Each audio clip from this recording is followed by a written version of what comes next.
харин үлдсэн 60-аас 65-6% нь бол оюун санааны ертөнц байдаг юм байна. Тэгэхээр тэр Бурхны бүтээсэн хүний 60-аас 65% эзэлдэг оюун санаагаар хүмүүс үзэл бодлороо ялгагдаж тийм шашинныхан гэж ингэж өөртөө нэрлэж ангилцээ. Гэтэл Бурхан биднийг бол огт ангилаг байгаа. За бид 7 гаригийн тухай байгаа. Тэгэхээр бидний 5 гар бол их учиртай. За нэгдүгээрт бол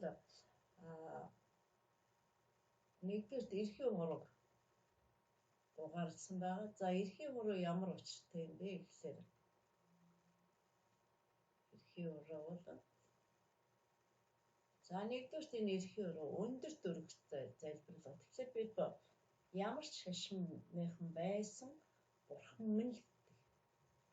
Чухам тэрэндээ Бурхандаа яг ямар үг хэлж дуу алдаж Бурхан руугаа хандах нь тэр үзэл бодлоос хамаарат өөр тийм үү?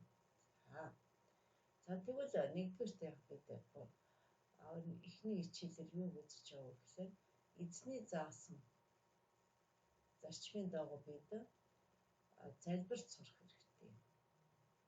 За нэгдүгээр эрхийн хурал өндөрт өргөх залбирал. Тэнгэрт байгаа бидний эцэг минь нэрт нь ариунаар дуурсагдаг гэж байх нь. За хоёрдугаар захирах залбирал. За энэ бол бидний заагч хурал. Захирахтай таны хаанчлал ирэх болтугай хүсэлт нь тэнгэрт байгаа шиг газар дээр болтугай гэж байна. За энд ингээд бас англи дээр ингээд энийг орчуулсан байгаа. За энийг би улбар шар өнгөөр тэмдэглэсэн. За тэр өнгөний тухай дараа нь ярина. За 3-р хурал дунд хурал байгаа. За энэ бид хэрэгцээнийхөө төлөө залбирх юм. Өдөр тутмын минь талахыг энэ өдөр бидэнд өгөөч гэж ингэж залбирх нь энэ бол дунд хуралтай адилхан байх нэ. За 4-р нь бидний ядан хурал. Уучлалын залбирал. За энэ хурал их бас тэнэгтэйч ер нь ихэнх хүмүүс бас ховор үүдчтэй тийм учраас за энд нэг алтай гарсан байна. За бид өртөнгөдөө уучлсны адил бидний өөрийг мөн уучлаач гэсэн ийм залбирал байх нь. За 5-р залбирал юу вэ гэхээр бидний гартах хамгийн бага хурал чигчээ хурал байгаа. Хамгаалалтын залбирал. Биднийг сорилтонд бүү оруулаач. Харин бузар муугаас гэтэлгээч гэсэн ийм залбирал. За тэгээд энэ 5 залбирлаа нэгтгэхэд бүх алдрыг Бурханд өргөх залбирал. Учир нь хаанчлал, хүч чадал, алдар сүр үрж таних. Амен гэж дуудах нь. За 7-д нь Тэнгэртэйгээ бидний эцэг минь та бол ариун, та бол төгс төгөлдөр. Таны сайн нь, таны төвчээрт нь хязгааргүй. Таны хайр ба инрэл төгсгөл гэж үгэй.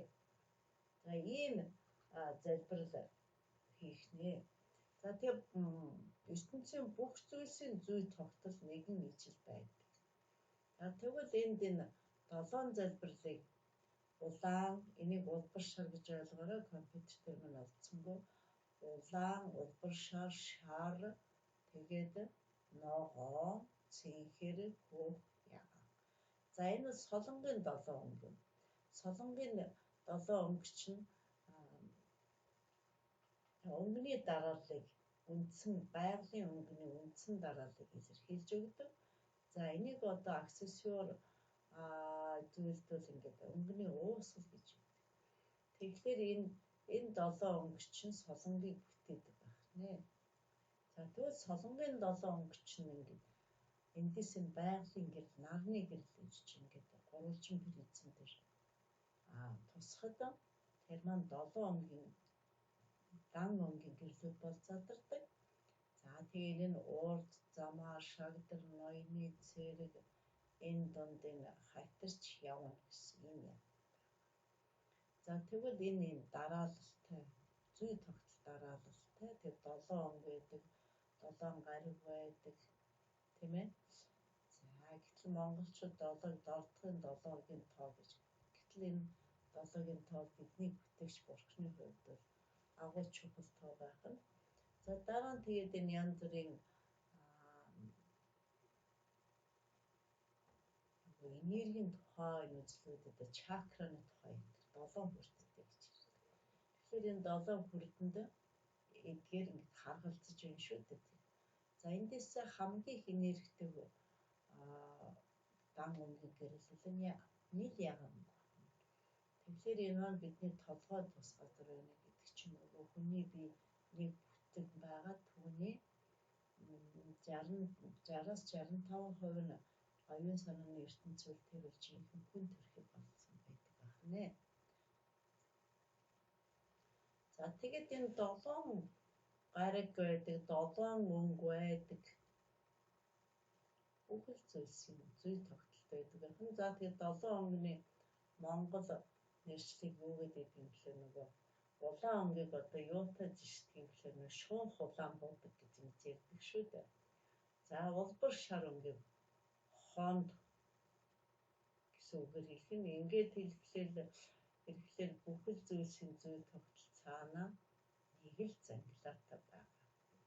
Шар өнгийг бол шар хуваарья ногоон өнгө хөх өнгийг тэнгэр гэж бид нар ярьдаг шүү дээ. Тэнгэр хөх өнгөтэй гэж ярьдаг. Тэгэхээр тэрний хөнцөл цэнхэр болох дээр арам ягаан болох дээр их ин хэсэг гэж. За энэ бол цаанаа нөгөө физикийн зүй тогтолцооны дараалалтай байгаа. Дараагийн хичээлүүдээрээ Бурхны Библийн үнэн сургаалыг физикээр холбоод шинжлэх ухааны талаас нь яг яагаад энэ илүү дэлхийд борлогдсон юм бэ гэдгийн талаар бас өөр нь мэдчих чадхаас та бүхэндээ хуваалцах шийдлээ. Ингээд манай сувгийг subscribe дараарай.